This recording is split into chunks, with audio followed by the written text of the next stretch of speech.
Welcome to the Christie Taylor Show. I'm your host, Christie Taylor, and I'm loving this fall lineup because I have been able to tap into some good old talented people, including I haven't had a chance to interview this one gentleman earlier in 2021, and we are going to be chit-chatting once again, but this time he's bringing friends. Roger Ortega, singer, songwriter, producer, a voting member of the Grammy Association with 2 full albums under his belt. His album, RnBPoPWrytr, released in 2012, hit number 62, and his album, The Lottery, went number 8 in 2015. Now, Roger has opened for various artists such as Aaron Carter, Otown, Color Me Bad, and Jay-Z. And during 2020, amid the pandemic, Roger kept the music flowing and entertained his fan base with a weekly digital show. Now, Roger Ortega, along with some friends who are going to be hanging out today, Nitty Green from the group RIFF, and his producer, who's in the hot seat today, Edson Sean, who also has been quite busy working on new music videos, and so much more. They're going to be joining forces for an amazing night out in their first show in almost 2 years. Oh, nothing like the stage, y'all. Roger Ortega will be releasing his new single. Matter of fact, I think it just dropped, Back to the Nightlife, this month. Now, their upcoming concert is sure to be an amazing event on Saturday, September the 18th, where they will be performing together for the first time ever in East Rutherford. Oh my goodness, they about to make me take a flight. Welcome to the Christie Taylor Show. I can't get over your intro. I mean, that got me hyped. I was like, oh, your intro's so hyped. I love it. You know, I'm really grateful to have you back again, Roger. Now, we had a chance to Let's Go Live on Instagram earlier this year. So I am super excited to have you here on the official The Christie Taylor Show. And then you're going to bring your producer along, Edson Sean. He's in the hot seat today because I got to learn, I got to get all up in his business. All right. That's all right. Yes. Well, first of all, Roger, for those who may not, know who you are, give a little backdrop, and then Edson, we're going to give you a chance to do the same. Okay, cool. My name's Roger Ortega. That's it. Here we go. You should have just mouthed the words, Edson. So my name's Roger Ortega. I'm an R&B pop recording artist, singer, songwriter. I've learned to play the piano during the pandemic. It's one of the ways that I made the best use of my time. And I'm looking forward to getting back to the nightlife. I got a couple shows and ready to rock. And I brought my boy, my friend, my brother, Edson Sean, here with us, who is more than just a producer. He's a singer, an amazing singer, an amazing MC. I'll let him, I guess he won't toot his own horn, so I have to do it for him. But he's just coming off some hot releases. One that he did with Redman last summer, I believe. So you do what you do, Edson. Okay, well, I'm gonna put him in a hot seat right now. Come on, Edson. Okay. Well, my name is Edson Sean. I'm a singer, songwriter, MC, producer, musician, studio engineer. As Roger mentioned, I have a single out that's featuring Redman called Love Me Still. I just recently released a record, which is like a hip hop funk record called Digging in the Coal Mine. And on the 17th of September, I'm releasing my new single called Live Life, because I just really feel like right now we all just need to live our lives, because as we've seen, especially through the past 3 years, that life is not promised. I'm really all about sharing love and messages of love through music. Wow, he did good, Roger. He always does.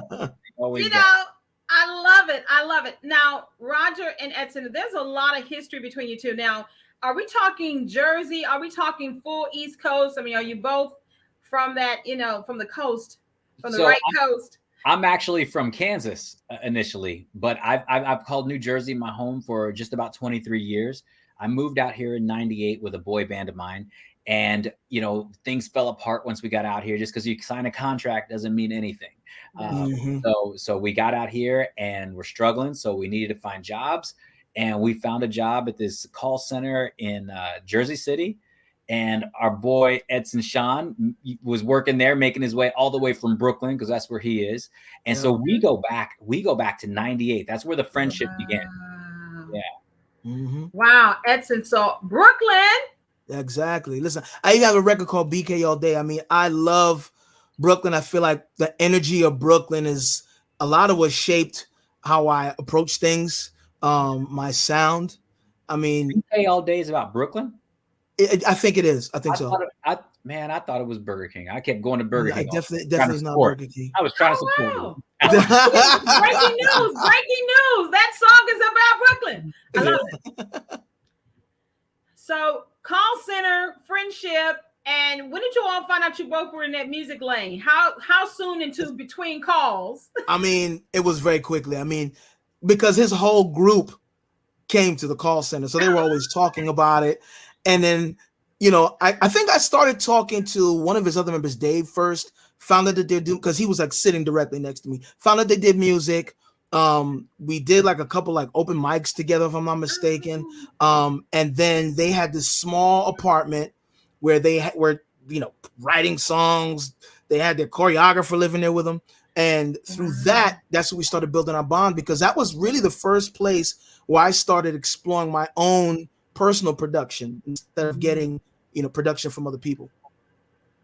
Wow. So I love the fact that you both, you know, because I actually, this is news to many. I did a stint at Dish. I think it was Dish, one of those call centers. First time ever. I was shell shocked because I didn't realize how many people could be talking at the same time. Yeah, right. And then you totally zone in, and then finally it's just you and the customer, you and whoever you're talking to. Yep. And I got to tell you that I was so good that they put me on white glove, which means the most irate customers. Wow. Oh. Yeah, the ones that were like, you know, we were here from the beginning of whatever this company is, and I need to be, you know, in my handheld. Yeah. And that reminds me of this time. That's great that you were able to do. I mean, I don't know if I could have done that, because I remember one time. I don't know if you remember the human resources girl, Edson, Tara. Of course, I remember. I remember her walking by me. She was talking about. She goes, "You're doing a great job. You're doing a great job." And she went by me. She goes, "You scare me." She just kept talking. I was like, because I also remember this time that this guy had called, and we called to get like proxy votes for their finances and whatnot. And I called, and I would just loop through the kind of gray area of the script. But this one guy was like, "Please stop calling me." And I didn't like that he said that, and he hung up. But I noticed that his phone didn't hang up.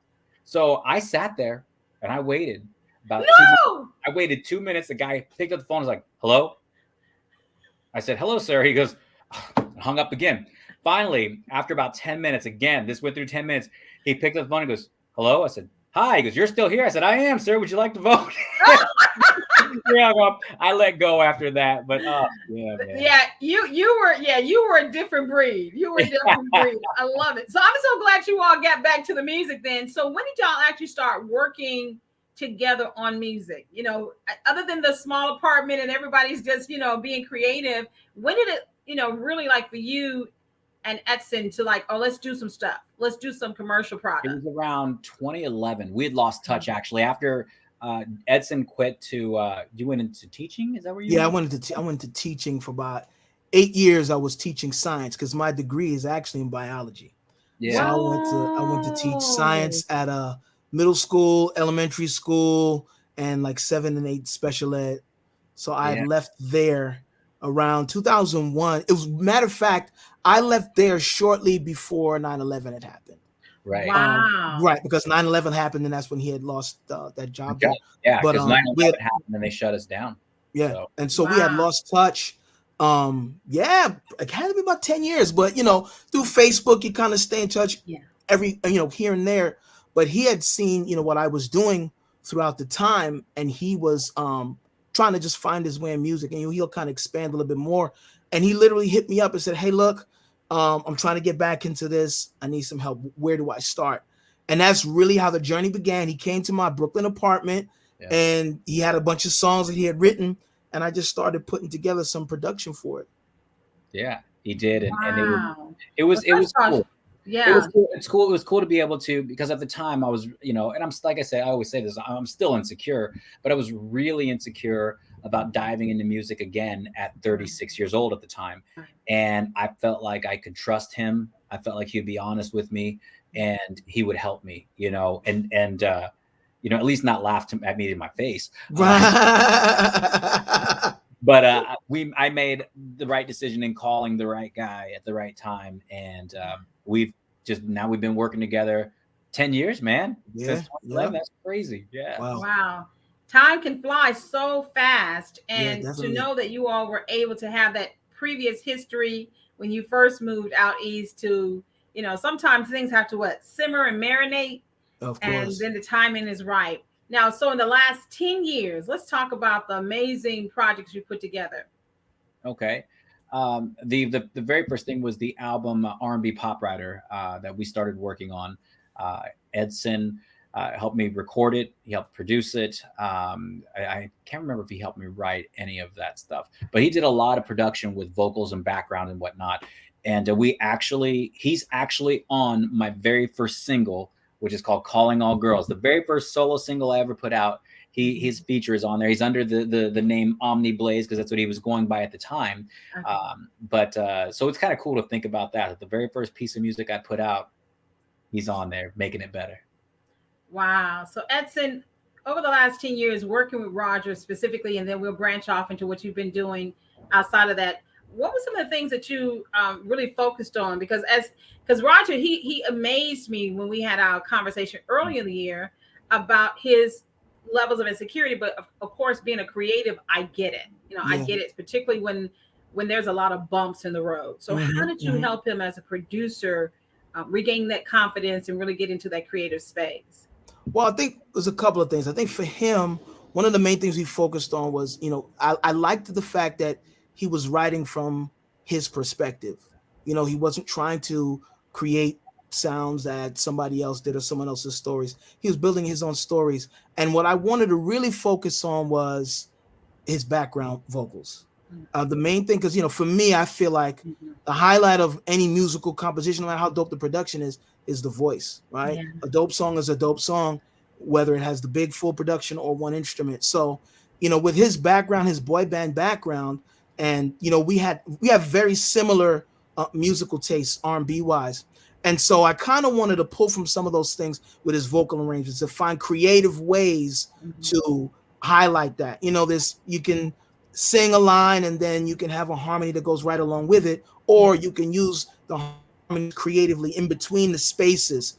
And so that was the main thing and honestly, like to right now, when I listen, to where we started and we are right now, it's like, leaps and bounds, but the foundation is still there. The foundation of how can we creatively use harmony. So that was really the main thing. I like the fact that, okay, I'm interested in knowing what you all have as musical references, but I love, probably because I grew up in church and I sang in choirs and choral arrangements, I love great harmonies. I love harmonies. OMG. So what were some of your musical references? Go ahead, Edson. Well, for me, I'm gonna do R&B references, and I'll do hip hop references later. But R&B is definitely Stevie Wonder, Donny Hathaway. Luther Vandross, Boys to Men, New Kids on the Block, and Sync, which are all derivatives of the same thing. Yeah. I love the Temptations. Ooh. Yeah. What about it's always a tough question to ask that, because I feel like each time I answer it, I either add somebody that I didn't say before, because there's just so many things. Yeah. Oh, Brandy, of course. Brandy's vocal arrangements are stupid. Yeah. There's just so many that I pull from. Yeah. And Roger? With me, I lean more on the pop side. I've definitely got the R&B influence as well, but we're talking the Bee Gees, George Michael, Richard Marx, Babyface, Michael Jackson, of course. So many. Boys to Men, Color Me Bad was a huge influence on me, as was New Kids on the Block. Yeah. And of course, like you mentioned, In Sync and whatnot. There's so many. And like you say, you feel bad because you forget some. And after the interview's over, you're like, oh, why didn't I say so-and-so? Every time. But yeah, and I think with me, El DeBarge, is huge. Oh, yes. With my music, if I was to say, okay, these are my influences, if you listen to my songs and my voice, you'll hear those influences in the way that I phrase things or the way that I say certain vowels and whatnot, so. I remember we had I think your boy band had one of the run-ins with one of your favorite bands. Color Me Bad, that's right. Just for the sake of this interview, I want you to share that story again, and then Edson, I want your celebrity story. Okay, all right. So we were supposed to open up for Color Me Bad in Kansas where we lived, and the venue had called us, asked if we would do it, and I'm like, oh my God, I'm freaking out. This is my favorite band on the planet. And then all of a sudden the venue stopped calling us for whatever reason. I guess the concert got canceled. But we heard Color Me Bad was in a nearby town. We wanted to go meet them, and it was a free radio concert, so there were lots of artists there. And we found out too late. We got to the place, and the line was so long to get in. So what we did was we spread out, and we started telling girls, oh, hey, we're in a R&B group. We're in a group. Then they would want to hear us sing. So we would sing, and then while they were clapping, we'd inch our way up and move up to, in line, until we did that probably 4 or 5 times until we got to the front of the line. Wow. We got in, didn't get to meet the guys from the stage, but we were front row, handed them our demos. Afterwards, they were coming out to their limo, and we found them, and we walked up to them, and I was like, they were so nice. And we just, after the hellos and the greetings, it got awkwardly just quiet. We looked at each other, and I was like, so we're a group? And they were like, we kind of figured that. And we're like, well, can we sing for you? He said, sure. And we sang an original song that we had written, and their mouths just dropped. And that was one of the coolest moments of my life, to see people that I idolized so much be so impressed with what we were doing. They asked us our name, and we told them Slow Motion, which was actually the name of a song on their first album. And that's why we called ourselves Slow Motion. Wow. And so their mouths, they were like, that's cool. That's really cool. And so we became friends, and we ended up doing shows with them like all over. It was really cool. Really cool. Wow. They were really big help to us. It's always good when you have a good moment with someone you admire, no matter the industry, so that was love. That was love. Edson, I just want to hear, okay, what you got for me? What you got? No, I definitely have one. So, as Roger mentioned, I have a song with probably one of my favorite MCs of all time, Redman. Now, and I always get this question, so I love sharing it. So I had the song. I originally done the song. I shot a video for it, released the song. DJ Static is actually the producer of that particular record. So DJ Static is also working on a project with Redman. So I think it was late at night. I was sleeping. He tries to call me, and I didn't pick it up. But then I wake up, I go on, we all do. We get on our phones when we first get up. So I get on my phone, and I see an alert, and Redman's in an image. And, I didn't really, hit the sound on the video yet, but he's bopping his head up and down. So I hit the sound on it, and he's listening to my song and like going crazy over the song. So I'm like, what's happening here? So I immediately call Static. Yo, what's up? He says, I texted him. I was like, yo, what's up? He said, call me now. So I call him, and he's in the studio with Redman. I'm put Red on the phone. And Redman goes, because at the end of the song, it's just the instrumental. Like, it's a little bit of, he's like, yo, how do you have such a dope song and all that space at the end with no MC on it, right?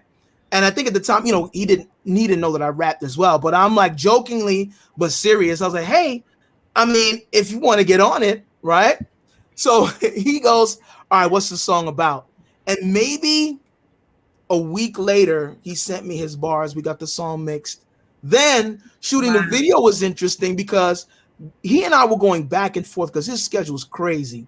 So I'm like, all right, hey, can you do it this weekend? Radio silence for like a couple days. Yeah. Hey, I'm busy doing this.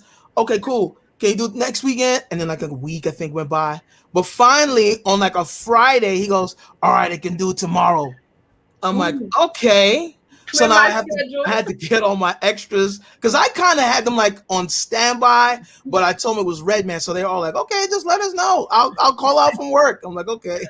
So my videographer, I had to lock him in. And literally everything, like the timing of it couldn't be more perfect. The producer, I wanted him to be in it. He had to get off work and he drove all the way from like the Bronx to Brooklyn to come shoot it. Redman came and shot the video at my house. I got him to meet my sister. She didn't even know he was there. I'm like, hey, there's somebody upstairs that wants to meet you. And so it was, and he's really cool guy, man. Man, I love those kinds of stories. I absolutely do. Now, I know that with all of this great love, we got to talk about what you guys have coming up. The pandemic was a challenge for a lot of us, but creatives, some of us really found that this was also a time to do a good reset. Mm-hmm. A lot of music, a lot of great things were happening, including the song that I absolutely adored, where he learned how to play piano and beautifully shot in black and white. Awesome song. Thank and you. Edson, you've been working on music as well. Tell me I know you got what you did with Redman, but anything else that you want to mention at this time? Absolutely. So I've actually released, and now I think about it, I've actually released several things during the pandemic, because for me, like, that was my only solace, man. So it was songwriting, and I really like dove into engineering. Like I've been mixing for a while, but I really wanted to like sharpen my tools. I'm like, well, this is the time to do it. And I was actually getting work throughout the quarantine mixing for other artists. So I released a project, an EP called Relax, Relate, Release during the pandemic, because that's how I was feeling at the time. I needed to relax, relate, release. Yeah. You know, as being a creative, we didn't know at the time when this was going to end, how long this was going to be. It was originally supposed to be 2 weeks, then ended up being 2 years. Yeah. And then, you know, so it was the anxiety of that. So I created that EP, Relax, Relate, Release. Then I think around July 4th, I released a record called Am I Next, which was in the height of the racial tension that was going on, and how people of color, you know, they paint us in a box. But the sad part is, because of that box, people have, you know, prejudices against people of color before they meet them. And so I could be like Ahmaud Arbery, who running, and somebody might assume that I'm trying to do something that I'm not, and that situation could happen. Or, I mean, we've seen all of these irregular situations go from 0 to 60, and then we find out that this is an upstanding citizen. And so I was coming from the perspective of those that are not doing anything and just trying to exist and live. And it's called Am I Next? And it's the idea of, that could be me. Am I going to be the next martyr for, you know, am I going to be the next hashtag? So I released that. Then I also released a song which kind of expresses why I really believe in life. And that's that love is the only thing that matters. It's either presence of it or an absence of it in any given situation. And of course, there's degrees in between, but love is really the only thing that matters. So I have this song. It's an acoustic song, voice, piano, strings, and it's called Love Is. And, you know, something, Roger, that's a great segue, you know, for those who didn't have a chance to hear your beautiful love song. Let's talk about that song, and that'll segue us beautifully into it's time to get back out here. But during the pandemic, your love relationship really inspired a beautiful song. Let's talk about that and how it was beautifully shot as well. Thank you. Yeah, Pray For You was a song that I wrote for my wife, actually. It was hard to write here because I wanted it to be a surprise for her birthday. And we weren't going anywhere. And normally when I'm home and I'm writing, I'm alone. Everyone's at work or school. And, you know, so, but I wrote this song quietly for a few weeks. And again, I was just learning to play the piano. And, you know, I had a really spiritual moment finding chords one morning. And I thought, well, what am I going to, you know, what are the lyrics going to be for this song? You know, it's beautiful. And I wanted the lyrics to be equally as spiritual and have that moment. And then I thought back to this moment that I've thought of for years, that when my wife is going to sleep and I put my hand on her hip, and I say my prayers then. You know, I pray for her, I pray for my girls, you know, I pray for my loved ones. And, but I've always thought, how can I capture this moment? And then when I had the chords, and it was just like, you know, like, hand on your naked hip, more than a touch. Easy to admit, spiritual love. So I was like, that was it for me. I was like, I got to continue this. And I finished it and surprised her on her birthday with the video, which I told her I think I was going to the studio, which I did actually shoot it at a studio. Happened to be in this guy's house that had this beautiful grand piano. Yes. Edson's videographer that did the Redman video he's also does a lot of my videos, and so he met me there, and it was funny because the owner of the house in the studio had this big heavy Buddha, like a big heavy. Did Chris tell you about this, Edson? Yeah, if you didn't bring it up, I was going to. That's why I was laughing. So the guy was like, he's like, yeah, he goes, just do whatever you guys got to do, move what you got to move, just be careful. We're like, okay. And so I didn't realize that Chris, the videographer, had moved this big heavy Buddha out of the shot. And so the video was done. We were all happy, no damage done. And all of a sudden I hear this boom, crap. Oh crap.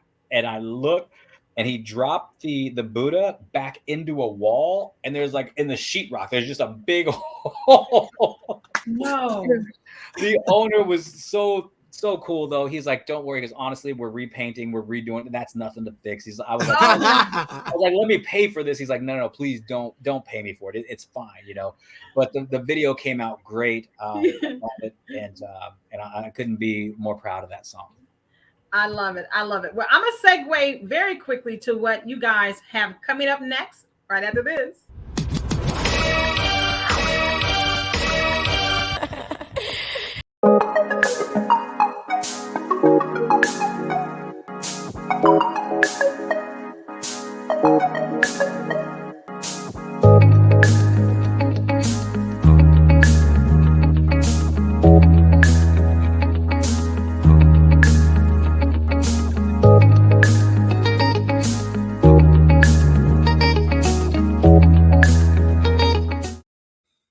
Welcome back, Christie Taylor Show. Roger, how y'all gonna have a concert and before we can even talk about it, it's already sold out? I know, I was shocked. The VIP sold out in 48 hours, and the rest of the show sold out about maybe 2 weeks after that. So we've been sold out for about a month and a half, something like that. But I mean, it took a lot of pressure off of me as far as things I have to worry about for the show.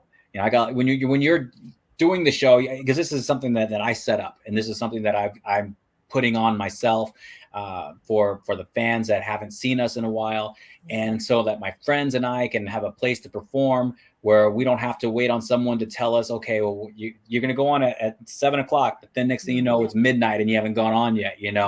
I wanted to be in complete control of that. But it was having to worry about that, how we're going to, the thing about this place is that it's a little bit of a worry, is that the town we're doing it in is Rutherford, New Jersey. It's a dry town, which means they can't sell alcohol there. So what we did is we are selling bracelets online for $35. We call it the Drink Up Freak Out package. And as a thank you for people buying the $35 bracelet, we will offer them unlimited wine, beer, and hard seltzers at the venue. We can't sell it, but we can give it away. You can give it away. So as a thank you for buying that $35 bracelet, they get unlimited alcohol, if they want. That's a smart way to do that. That's super cool. Cool. Now, how did you decide to do this? Of course, we just talked about the pandemic. A lot of our creativity, we had to find ways. This is based upon what I'm hearing. This is the first time you're going to be hitting the stage in a minute. So let's talk about that. Yeah, I mean, I think in this capacity, it might be for us. I did a show in Kansas in May, and I also, by the time this airs, I did a show last week in Jersey City. It was part of a bigger festival. But typically, when I get time to do my show, I get to put on just an incredibly entertaining performance for people. I always say that, like I know people will always be like, oh yeah, Roger Ortega, yeah, we'll go to a show or whatever. And then they leave and they're like, damn, I didn't know it was gonna be like that. Like, I didn't know he was that, like, he puts on a show. Show. And when I brought, literally the first person I thought to bring on was Edson, because he's very understated in the fact that he'll promote himself a little bit, but he won't go. Like I said, he's not in your face like me. You know, I will sing his praises to the end because I know how talented he is, and I want people to see him. And I know that he'll go up there and he'll deliver, and the fans that come that maybe don't know him are just going to be impressed, and they're going to want to know him, and they're going to be entertained. And that's why we brought Nitty on as well, because Nitty's got a beautiful voice, like just voice. He's got the history behind him with the group RIFF as well, and so he's got accolades to stand on. And I just thought the three of us together would put one hell of a show on. So that's kind of where it started, where we just wanted to get out there and do something, and I wanted to do it with my friends. Edson, how did you feel that he put you on when he put you on the show? I mean, you've been producing tracks for. I mean, you know, you're staying at producer zone, but to be actually live performing. You know, I love my toys, but I really enjoy performing because you get to connect with people in a different way, a more authentic way. A lot of the times I'm usually with a band. Yeah. But we had been talking about doing shows together for a while, and he kind of literally, like you said, he just kind of took the reins. Was like, all right, I'm gonna put this on. And I'm always happy because one, his fans are just always so welcoming. They're more like friends, like the ones that do know of me. Like I'm in contact with them all the time. Yeah. We have our, their personal numbers. But yeah, no, I mean, I was very glad that he decided to put this on together.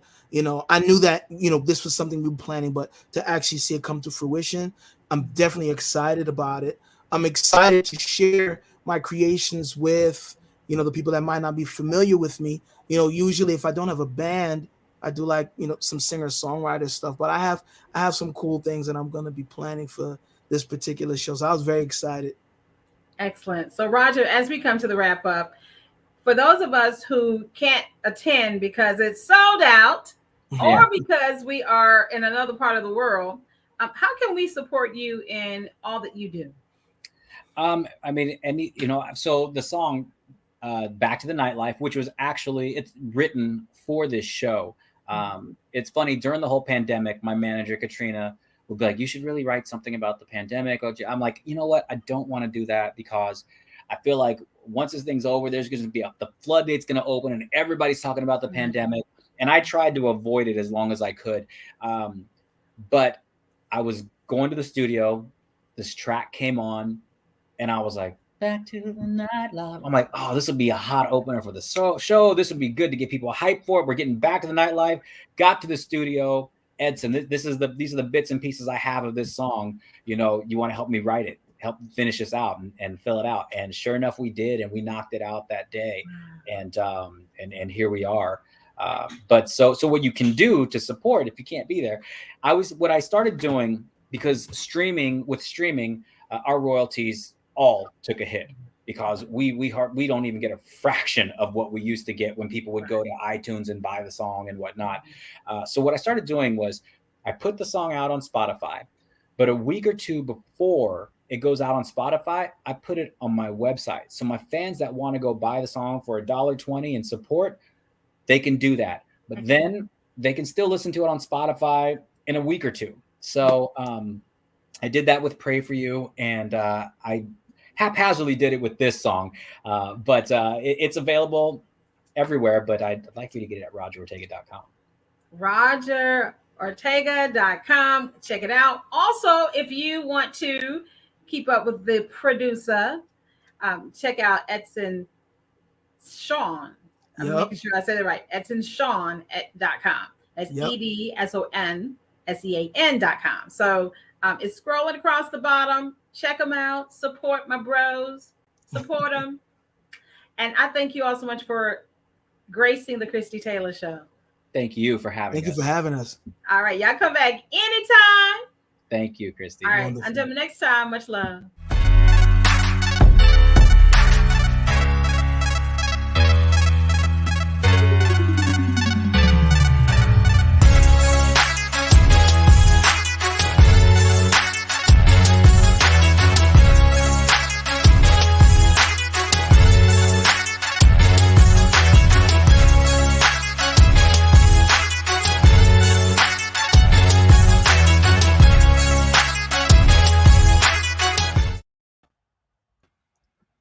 right, gentlemen. Hold one second.